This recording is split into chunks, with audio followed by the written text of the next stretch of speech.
ABS 네. 또 못살게 군해입니다. 네, 아니 웃기길래 나는 왜 웃나 그걸 얘기하라고 그러려고 그랬더니 두 번째 주제를 막 주제 멘트를 아주 그래요. 좋았어요. 네. 좋았어요. 네. 방송 30분 만에 첫 멘트. 네. 알고 있는 거 그냥 바로 참여해도 돼요. 네. 네. 저 샐러리 캡은 조금 어려운 주제였고 어제 저기 그 수원 경기는 보셨어요? 네, 네. 봤습니다. 그 ABS 때문에 좀 시끄러웠잖아요. 네. 어떻게 느꼈어요? 그런데 네. 수신기만 말을 안 들은 거잖아요. 투구한 건 다 이제 측정이 된 거잖아요. 네. 그러니까 그쵸. 됐다 안 네. 됐다 그런 거죠. 네, 맞아요. 처음에는 그건 됐고 처음에는 이제 여기 수신이 안 된 것 같아요. 네. 처음에는. 네. 그러다가 그래서 이제 그러면 그냥 저 심판이 직접 콜을 네. 하겠다라고 이야기를 했는데 다시 됐는데 네. 그걸 심판은 스트라이크로 봤는데 ABS에 볼로 찍힌 네, 거여서 그렇죠. 이승윤 감독이 들고 나왔어요. 네, 저 이거- 들고 나와서 이거 봐라. 네. 볼 아니냐. 네. 그래가지고 이걸 볼로 다시 판정을 하면서 이강철 감독이 또 나왔어요. 나와서 이건 무슨 뭐냐? 왜 바꾸냐? 왜 분명히 바꾸냐? 스트라이크 했으면 스트라이크 해야지 왜 갑자기 볼이냐? 이게 그래가지고 어제 요공입니다, 요공. 사단이 네. 났죠. 네. 문제의 공이었죠. 이게. 네. 이게- 그러면서 경기가 한 11분? 11분 맞습니다. 정도 중단이 됐고 근데 저는 쿠에바스가 대단한 투수더라고요. 그러니까 그러고 나서 좀 흔들렸어요. 네. 흔들리고 심지어는 이제 저기 누구예요? 저 에레디아. 에레디아한테 맞추고, 여기 맞추고. 그러고 허그 한번 하고 나갔죠.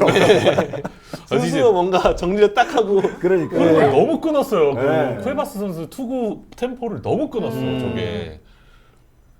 ABS가 어제 가장 큰 사고를 일단은 제가 본 올해 가장 큰 ABS 사고는 어제였던 것 같아요. 아, 맞습니다. 네. 그래서 사실은 그 상황이 무사말로였잖아요. 이렇게 내려간 상황이 그 성재현하고 김민수가 올라와서 위기를 잘 넘기긴 했는데 사실 이 대목에서 만약 승부가 바뀌었다면 어제는 이제 KT가 이겼지만 네. SSG가 경기를 뒤집었으면 아마 이거 두고두고 얘기가 많이 나왔을 것 그렇습니다. 같아요. 네.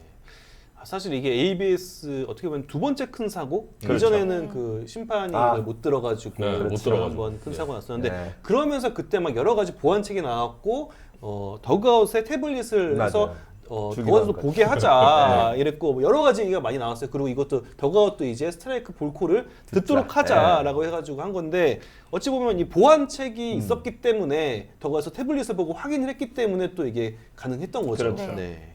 그러니까 ABS가 사실 이제 선수들, 감독, 코칭 스텝 불만이 좀 많아요. 뭐 아시다시피 지금 이제 감독들도 공개적으로 이제 불만 표시를 했었고 베테랑 선수 이제 유현진이라든가 황재균 선수도 ABS에 대한 아쉬운 이야기를 좀 했었고 특히 이제 유현진 선수는 시즌 초반에 스트라이크가 볼이 되고 볼이 스트라이크가 되는 것 같다라고 이야기를 하면서 KBO가 이례적으로 이제 자료를 공개한 적도 있었는데 이런 논란이 좀 계속해서 좀 이어지고 있습니다. 이게 좀 다 좋은데, 그러니까 팬들은 뭐 사실은 올해 되게 일종의 네. 참 보기 좋아졌다 이런 흡족해졌죠. 느끼긴 하는데 네. 전체적으로 그 현장은 좀 다른 네. 소리를 내고 있는 것 같아요. 네. 네. 근데 조금 이게 그래도 현장도 적응을 해가고 있다라는 분위기로 가고 있었어요. 좀 우호적인 분위기로 점점 네. 가고 있었는데 어제 좀 큰 사건이 터지긴 그렇죠. 했죠. 그랬는데 사실 이거는 피할 수 없는 일이기도 해요. 그러니까 물론 이런 혼선이 아니라 이 시스템이 먹통되는 거. 그렇죠. 왜냐면은 물론 메이저리그가 지금 ABS를 하고 있지는 않지만 ABS도 이 트래킹 시스템 있잖아요. 스택캐스트로 불리는. 맞아요. 어떨 때 보면요.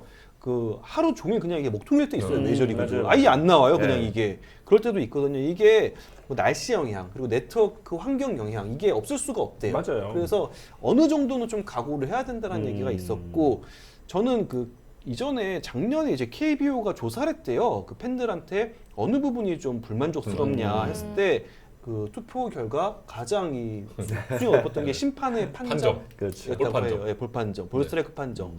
좀 이게 심판이 중립적이지 못하다라는 네. 의견이 많았는데 ABS를 하면서 이게 많이 해소가 됐으니까 저도 그렇지만 아마 팬분들도 이 ABS에 대한 만족도는 굉장히 높을 것 같아요. 네. 메이저리그 보면 좀 속 터질 때 많아요. 그렇죠. 요즘에. 오늘 아침에도 몇 개 있어요.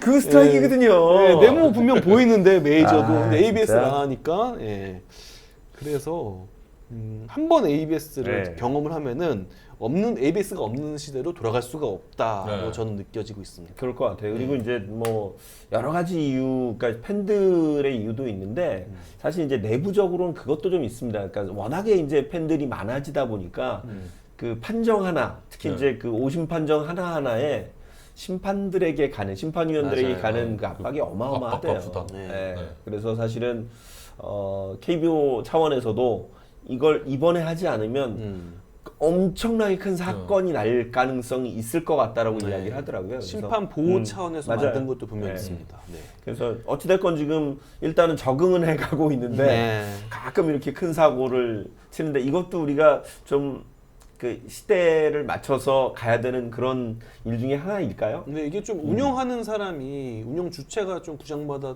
있어가지고 네. 어제 같은 경우에는 지금 공은 지키고 있다. 그렇죠. 트래킹 궤적은 지금 되고 있다라는 신호를 보냈으면 아마 이렇게 임의적으로 판정하진 않았을 것 같거든요. 그래가 좀 상황상마다 좀 민첩하게 네. 오류가 났을 때 이것만 안 들리는 네. 거지 지금 네. 트래킹은 네. 된다. 네. 이 사인이 났으면 아마 그렇죠. 벌어지지 않았을 일이잖아요. 그러니까 그런 좀 운영하는 사람을 구장마다 좀 네. 잘 배치를 했으면 좋겠습니다. 인력의 문제라는 느낌도 좀 있기는 해요. 사실 그 네. 보면은 아르바이트 하시는 네네, 분들이 맞아요. 이거를 다 수고하고 계시거든요. 그래서 이런 부분 조금만 더 신경을 네. 쓰면은 더 좀 유연하게 이 시스템이 돌아가지 않을까라는 생각이 드네요. 이게 운영의 문제 같은 이야기인데요. 네네. 결국 오류가 어떤 오류가 났을 때, 이런 오류가 났을 때, 이런 오류가 났을 때에 대한 매뉴얼이 없지 않을까라는 좀 생각이 네. 좀 들어요. 아직 뭔가 뭐, 예. 수신이 안 됐을 때는 이렇게 대처하고 뭐가 안 됐을 땐 이렇게 대처하고 이게 없었으니까 저는 지금이라도 빨리 이게 나온 게 다행이라는 게 아까 댓글에서도 그랬는데 이거 만약에 한국 시리즈 7차전 이렇게 그렇죠. 나오면 이거 어떻게 그러니까 난리 해야 납니다. 난리 나잖아요. 싸운 네. 거죠. 사실 네. 이게 해결책이 있는 게 어제 같은 경우에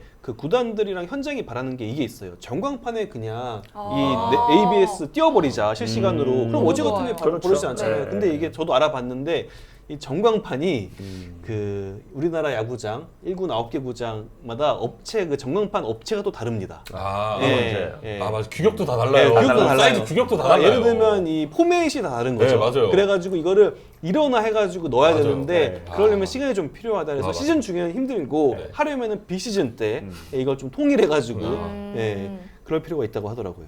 저는 뭐 ABS 저 스코어보드 얘기하셨으니까 저는 야구장에 가서 야구 보시는 분들이 되게 손해를 많이 본다고 생각을 해요. 정보가 별로 없어요. 맞아요. 예, 그러니까 사실은 물론 이제 TV를 보시는 분들도 다 유료이기 때문에 돈을 내고 네. 보시는 거지만 사실은 야구장은 본인의 시간과 뭐 돈을 들여서 가는 건데 사실 야구 보고 있으면 리플레이도 안 나오죠. 맞아요. 정보 없죠. 자막 없죠. 그냥 선수들 치고 이렇게 보고 드시고 가시는 거예요. 그러니까 저는 그 뭐 어찌됐건 우리보다는 좀 발전했기 때문에 메이저 구장 가보면 정보가 계속 나와요. 아, 진짜 뭐 막. 김희연, 뭐 지금 왼손 투수에게 메타석 뭐 타율 얼마, 홈런 몇 개, 뭐 투수 맞대결 이런 기록도 나오고 뭐 지금 예를 들어 사이클링 히트를 김도영이 앞두고 있으면 뭐 몇 번째 사이클링 히트는 기본이고 되면 그리고 뭐 기아 타이거스 선수 중에는 몇 번째 맞아요. 사이클링 히트 이런 것까지 다 나온다는 거예요. 팀 히스토리에 대한 정보가 다 있어요. 기본적으로 담겨 있어요. 네. 진짜 미국 구장은 그게 그죠. 가장 다른 것 같아요. 네. 예. 진짜 이 팀의 역사를 전광판에서 수시로 보여줍니다. 예. 그러니까 그런 부분이 우리는 너무 이제 저 현장에 오시는 분들에 대한 정보가 별로 없지 않나. 특히 ABS도 저는 그런 부분에서 마찬가지라고 네. 생각을 해요. 그래서 팬들이 저는 알아야죠. 야구장 가면 이해가 안 되면 다 모두가 다 켜고 있어요. 그렇죠. 켜고 다 네, 맞아요. 패드로 보면서 하기 때문에 언제는 야 뭐래? 다 네, 뒤로 감기해서 듣고 맞아요. 또 보고 듣고 또 보고 이럴 때가 많은 거 같아요. 그 지금 저 아나운스먼트 하는 것도 네, 달라진 부분 중에 하나. 미국 야구장 가보면 네. 메인 전광판이 있고 옆에 그렇죠. 서브 전광판들이 서브, 많아요. 맞아요. 거기에다가 이런저런 정보를 엄청 많이 주거든요. 그래서 메인 그 전광판에서는 경기장 분위기라든지 이런 걸 계속 보게 해주고 그다음에 여기 사이드에서는 계속 정보 주고 이렇게 해서 모든 팬들이 다 알 수 있게끔 이렇게 해주는 게 좋더라고요. 그게 바로 소통이죠. 그렇죠. 그게 네. 소통이에요. 네. 사실 요새는 좀 흔해졌죠. 뭐 상황이 나오면 심판들이 네. 마이크 네. 잡잖아요. 그것도 저희가 한 4, 5년 전부터 계속 얘기를 해서 드디어 이제 마이크를 잡기 시작한 거죠. 근데 그것도 또 초반에는 중계로 보면 뭐라 그런지 하나도 안 들려. 네. 이게 아, 현장에 있는 사람도 또 잘 안 들려. 네. 관중석에 앉아 있으면 뭐라 그런지도 안 들리고 중계를 보는 사람도 안 들리고 이랬는데 그나마 요즘은 좀 중계로 보면 그래도 잘 들리긴 하더라고. 그래서 PA를 잡자 그래서 네. 지금 오디오맨들이 굉장히 고생을 네. 많이 하고 있죠. 아 그러다가 또 그게 한번 나왔죠. 네, 심판 그거요? 내면서 그거요? 했던 네. 얘기가. 네. 예. 아니 뭐 역사는 이렇게 네. 그렇게 해서 발전해 네. 나가는 네. 거죠. 예. 맞습니다. 그래서 여러분들이 많이 관심을 가져주셔야 되고 리그 차원에서도 조금 더 네. 팬들을 이게 소통 아닙니까? 소통에 대한 고민을 좀 더 해야 될 것 같습니다.